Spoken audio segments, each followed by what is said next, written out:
Lost Recruits, Bloom and Rage. Dontnod once again proves that they are masters at creating cozy atmosphere. I love the great amount of detailed objects in the environments that can you pick up and twirl in your hands, which really helps you feel the essence of each place.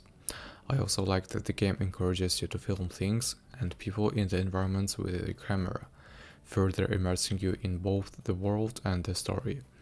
I just wish the main character would comment on those shots more, like Max did in Life is Strange, that added a lot of the connection with the areas was explored. You still get some commentary, but it requires jumping into the footage library. Even though it's just a click away, it disrupts the flow and hurts the vibe. That said, these aspects of Lost Records really stood out to me because at some point I found myself filming things just for fun, even when I wasn't required to. The game allows you to play two timelines in the 90s where you didn't have the mobile phones or any means of entertainment other than going out with friends and exploring the world. Swan, however, took an interest in filming. She always carried her video camera and filmed everything around her, which sometimes got into her trouble. She loves the nature and loves hiking alone, however.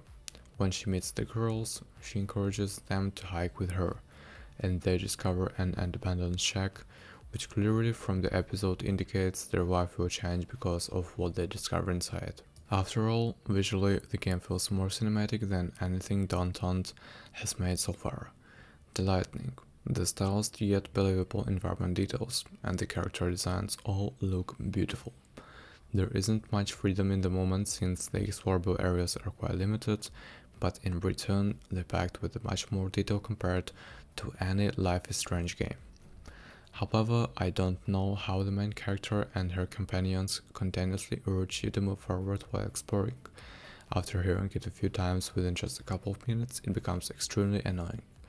Also, the game takes the control away from the player a bit too often, especially in the first couple of hours. I appreciate the increased number of cutscenes, but rather experience the game myself rather than just watching a movie. At first, I wanted to mention how awkward some of the encounters in the game felt even though the characters acknowledge it. But over time, I changed my mind. I realized that's just how much people are when making new friends, and now I'm eager to see if the relationships will eventually feel more natural. Here is my request to Dontnod. Please stop using this awful unoptimized engine.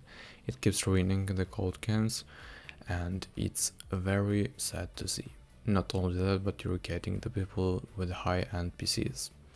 For this type of ESSQ game, your target audience is not one that tends to have the good gaming hardware. You're certainly losing out the sales because of that. Also, the music is amazing.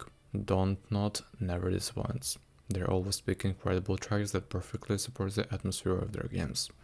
Apparently, some songs were written specifically for Lost Records, and they all sound fantastic.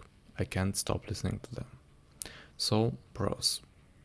The good voiceovers, outstanding graphics and cute character design, likable characters, beautiful soundtracks, choices and consequences, chapter select, total of 25 chapters in the first tape. Collectibles, too many, but can be all collected in collectible mode. Steam achievements. The cons, nothing. Dontnod brought us another hit and I can't wait to play the second tape. I wonder, what is the box that brought them all back together, although they promised not to see each other again? So many speculations and theories.